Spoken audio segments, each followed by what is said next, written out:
I stared at the bank statement on my phone and my hand started shaking so badly I almost dropped it. $32,000. Gone. Just gone. My entire paycheck for the month. The money I'd been saving for my son's college fund, the down payment on the house we'd been talking about, everything had been transferred out of our joint account without my signature, without my permission, without so much as a text message asking first. My wife Sarah was standing in the kitchen, pretending to organize the pantry, but I could see her shoulders tense up the moment I walked in. She knew. She'd known all along. "What the hell, Sarah? What is this?" I held up my phone, my voice cracking. She didn't answer right away, just kept moving cans around like they were the most important thing in the world. 3 months earlier, everything had been perfect. Or at least, that's what I'd thought. My name's Brandon. I'm 38 years old, and I work as a project manager for a mid-sized construction firm here in suburban Ohio. It's good, honest work. I make decent money, around 85 grand a year, which isn't rich, but it's enough. Enough to support my family, enough to pay the mortgage on our 4-bedroom colonial in Westlake, enough to take my son Danny to baseball camp in the summer and my daughter Megan to her dance recitals.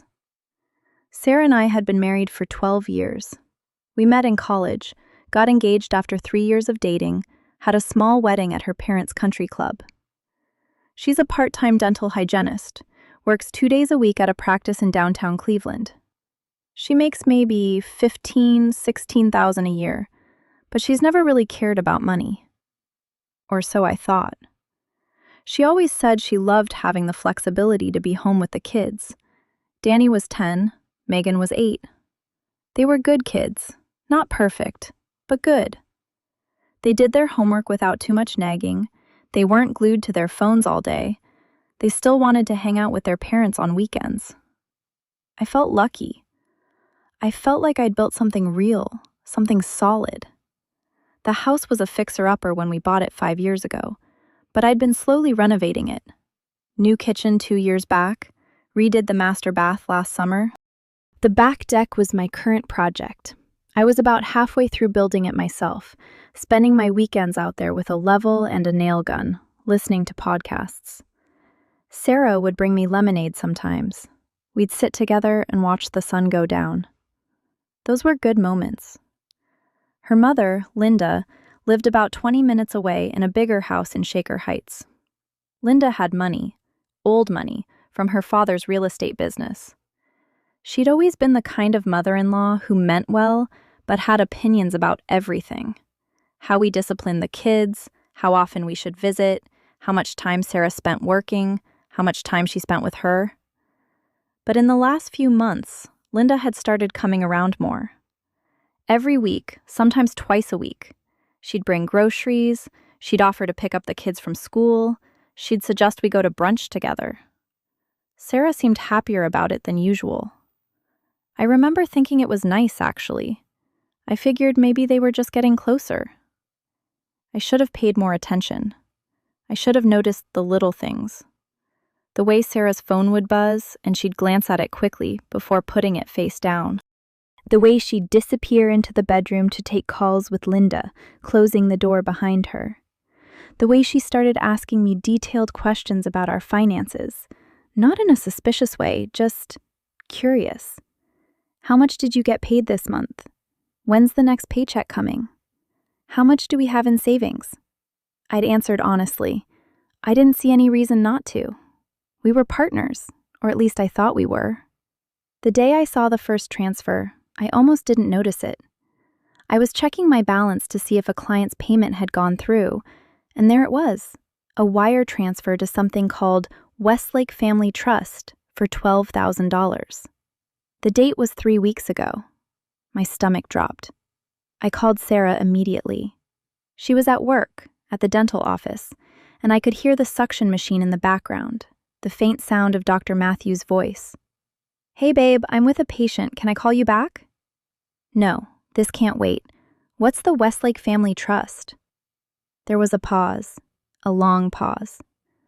"Oh, that, Linda wanted to set up a college fund for the kids.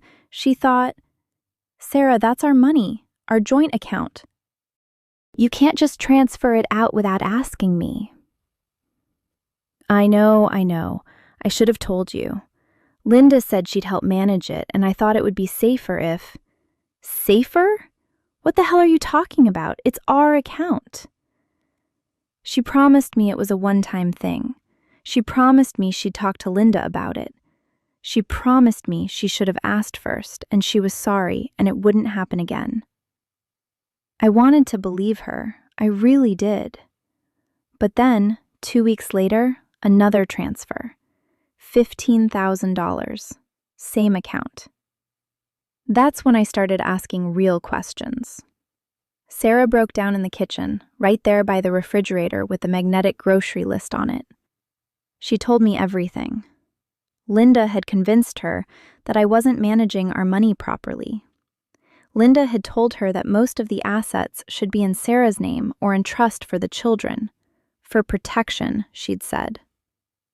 Linda had offered to help us, to set up a proper financial plan, to make sure Sarah would be secure if anything ever happened to me. If anything happened to me? I remember laughing, but it wasn't a real laugh. It was the kind of laugh that comes out when you're not sure if you're going to cry or punch something. Sarah, I'm 38 years old. I'm healthy. I have life insurance. What the hell is she talking about? She worries. She thinks you're not taking care of us properly. We have a good life. We have a house. We have money and savings.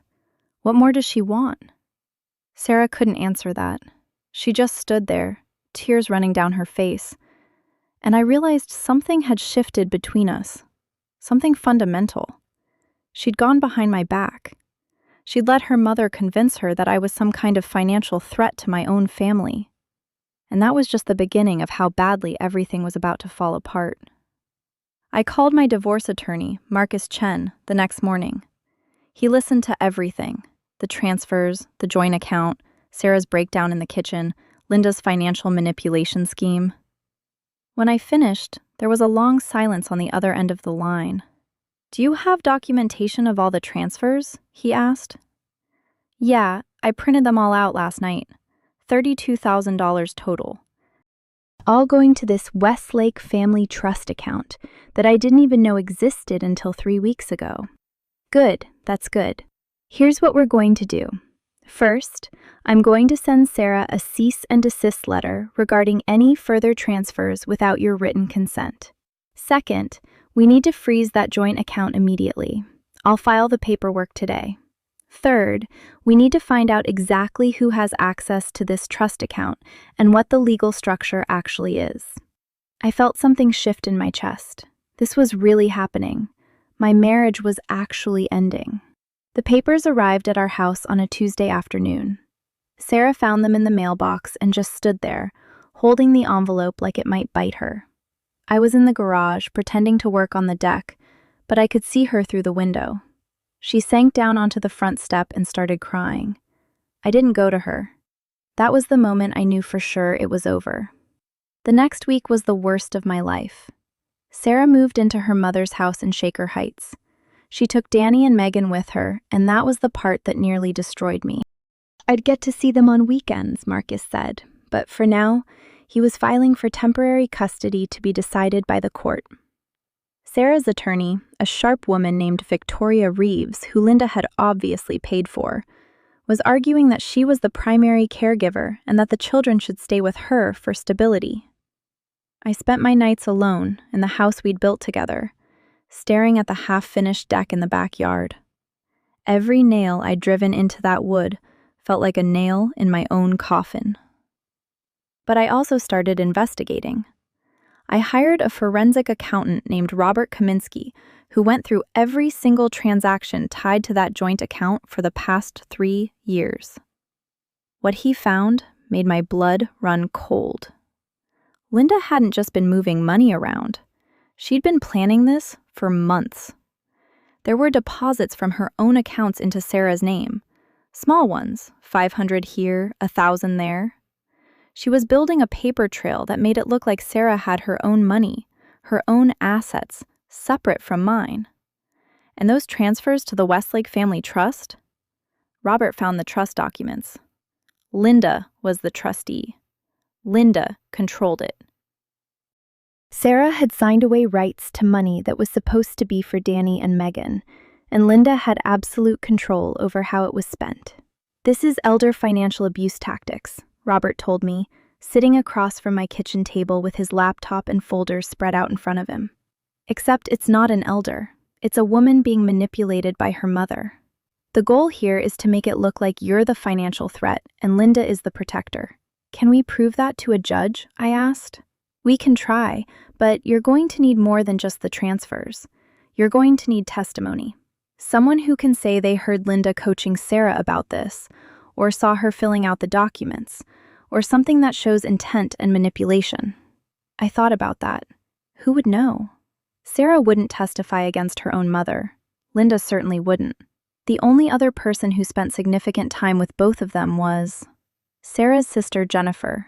Jennifer lived in Columbus, about 2 hours away.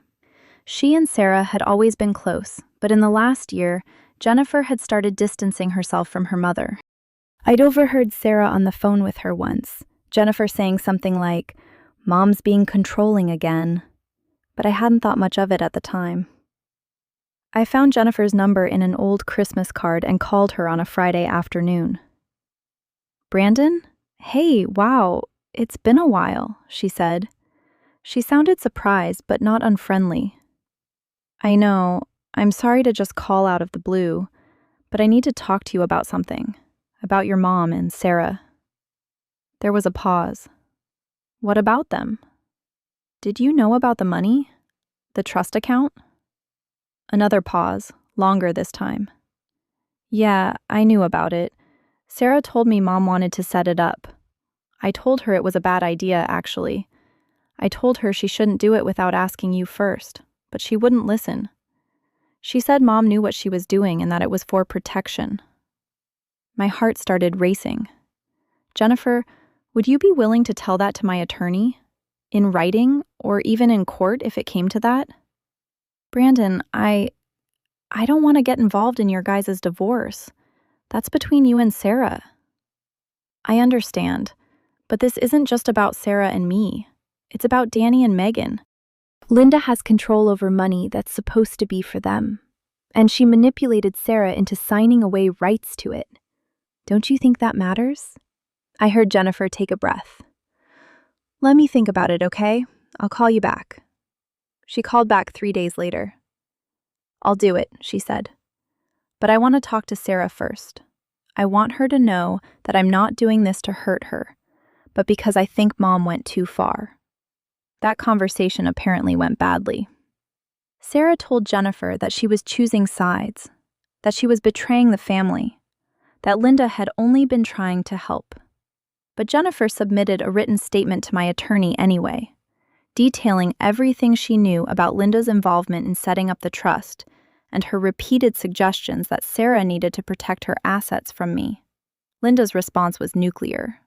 She hired a private investigator to look into me. The investigator apparently went through my financial records, my work history, even my social media. And then Linda's attorney, she'd hired her own counsel by this point, sent a letter to the court claiming that I was engaged in financial abuse and coercive control of my wife, that I was isolating her from her family, and that I had a pattern of aggressive and threatening behavior. None of it was true. Every single allegation was either completely fabricated or a distortion of normal marital disagreements. But that didn't matter. The letter was filed. It became part of the court record, and suddenly, I was the villain in this story. The custody evaluation was scheduled for mid-October. A psychologist named Dr. Patricia Morrison was appointed to interview me, Sarah, the kids, and Linda. She would observe interactions and make a recommendation to the judge about custody arrangements. I prepared for days. I got character references from my boss, from neighbors, from friends. I documented every time I picked up Danny and Megan for weekend visits. I kept receipts from baseball camp, dance class, everything. Marcus told me to just be honest, to tell the truth, to let the evaluator see who I really was. The interview lasted 4 hours. Dr. Morrison asked me about my relationship with my kids, about my relationship with Sarah, about my financial management, about Linda's involvement. I answered everything directly. I didn't make excuses. I just told her what had happened, with dates and amounts and documentation to back it up. Then she interviewed Sarah. According to Marcus, Sarah broke down crying and said that I had always been overly concerned with money, that I had made her feel like she couldn't spend money on the kids, that she was afraid of me. None of it was true. I'd never once told Sarah she couldn't spend money. We had a combined budget, yes, but we discussed major purchases together. That was normal. But Linda had gotten into her head. Linda had convinced her that my normal financial oversight was actually control, that my asking questions about the trust account was actually financial abuse. When Dr. Morrison interviewed Linda, my mother-in-law apparently presented herself as the concerned grandmother, worried about her grandchildren's financial security. She claimed she'd only been trying to help Sarah protect herself and the kids. She said I had a history of financial irresponsibility and that she'd felt obligated to step in. It was a masterclass in manipulation. Dr. Morrison's recommendation came back in early November. She recommended that Sarah retain primary custody of Danny and Megan, but that I would have them every other weekend and 1 evening per week for dinner. She noted concerns about possible financial control in her report, though she also wrote that there was no clear evidence of abuse or threatening behavior. It was the worst of both worlds. Not enough for Linda to get what she really wanted, which was to cut me out entirely, but enough to damage my relationship with my kids. I was furious. Not at Dr. Morrison, who had been fair in her assessment, but at the system that allowed Linda to plant seeds of doubt and have them treated as legitimate concerns. Marcus filed a motion to reconsider, asking specifically for the court to examine the trust account structure and Linda's involvement. He argued that the transfers had been made without my knowledge or consent, and that this demonstrated a pattern of financial misconduct by Linda that directly impacted the custody case. That's when Linda made her biggest mistake. She filed a motion to have the Westlake Family Trust declared separate marital property, arguing that Sarah had inherited her portion from a family investment. The problem was, there was no family investment. Linda had literally just made that up. And in filing the motion, she had to provide documentation to the court, which is when Robert Kaminsky's forensic accounting report really mattered. He'd found everything. Bank transfers from Linda's personal accounts, emails between Linda and the trust administrator showing Linda's explicit instructions for how the money should be managed, a draft of the trust documents in Linda's handwriting, with notes about protecting Sarah's assets from Brandon's mismanagement. And most damning of all, an email from Linda to Sarah dated 3 months before the first transfer, saying, "We need to start moving money into accounts he can't touch. Here's my plan." Marcus presented all of it to the judge at a hearing on November 15th. I sat in the courtroom in my only good suit, and I watched as the judge's expression changed from neutral to disgusted as she read through the evidence. Judge Helen Williamson was a woman in her 60s who didn't suffer fools. She'd been on the bench for 20 years, and she'd seen every manipulation tactic in the book. "Ms. Linda Ashford," she said, looking directly at my mother-in-law, "it appears from this evidence that you have deliberately orchestrated a scheme to transfer marital assets into accounts over which you maintain control, with the express purpose of undermining Mr. Brandon Miller's position in this divorce proceeding. Is that correct?" Linda's face went white. "Your Honor, I was only trying to help my daughter. That is not what the evidence shows. The evidence shows a pattern of deliberate financial manipulation and coercion of your daughter for your own purposes." The judge then did something I didn't expect. She ordered the trust account frozen. She ordered Linda to return the $32,000 plus interest to the joint marital account, and she modified the custody recommendation to note that Sarah's credibility had been compromised by her mother's influence, and that this should be taken into account. Furthermore, Judge Williamson said, I'm referring this matter to the state bar and to the district attorney's office. If there is evidence of wire fraud or theft, those are matters for criminal prosecution. Linda stood up. Your Honor, this is outrageous. You demand nothing. You're dismissed. Your attorney can contact my clerk regarding the details of the financial order. I watched as Linda was led out of the courtroom by a bailiff. Sarah was crying. Her attorney looked like she wanted to disappear into the floor. The final divorce decree came through in January. Sarah got primary custody of Danny and Megan, but I got them every other weekend and 2 nights per week for dinner and homework help. We split our retirement accounts according to state law. The house would be sold and we'd split the equity. Sarah's child support and alimony would be minimal. Judge Williamson specifically noted that Sarah's earning potential had been limited by her own choice to work part-time, not by any action of mine. The trust account was dissolved. The $32,000 plus $8,000 in interest was returned to the marital estate and divided equally. Linda's access to the account was permanently revoked, and she faced a civil lawsuit from the state's attorney general regarding the fraudulent nature of the trust. The criminal case took longer, but eventually, Linda was charged with wire fraud and attempted theft. She took a plea deal to avoid prison time, community service, restitution, and a year of probation. Her law license didn't matter because she wasn't a lawyer, but her reputation in Shaker Heights was absolutely destroyed.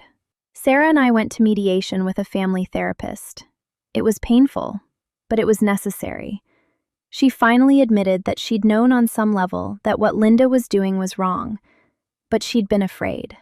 Afraid of her mother's anger, afraid of disappointing her, afraid of not being taken seriously about her own financial security. Linda had exploited those fears perfectly. We're not friends now, but we've built a workable co-parenting relationship. Sarah moved into a small condo in Westlake, close enough to my house that Danny and Megan can bike between our places. She's working full-time now at the dental office, and she's actually happier. She's in therapy, dealing with the reality of how her mother manipulated her. It's a process. Danny and Megan don't understand everything that happened, but they know that their mom and dad both love them and that we're both trying to do right by them. That's enough for now. I finished the back deck last summer. It took me 2 years instead of the few months I'd originally planned, but I got it done. I've had Danny and Megan out there with me on weekend afternoons, and we've grilled burgers and watched the sun go down together. Those moments feel like small victories. Linda moved to Florida. I heard she's living in a retirement community in Boca Raton. I don't think about her much anymore. But sometimes, when I'm working on a project or reviewing our finances, which I'm much more careful about now, I remember what she tried to do. I remember how close she came to taking my kids away from me with nothing but lies and financial manipulation. And I'm grateful for Robert Kaminsky, for Marcus Chen, for Jennifer's courage in telling the truth, for Judge Williamson's clarity and fairness. I'm grateful for the system working, even if it took longer than it should have. Most of all, I'm grateful that my kids still know I'm their dad, and that no amount of manipulation could change that.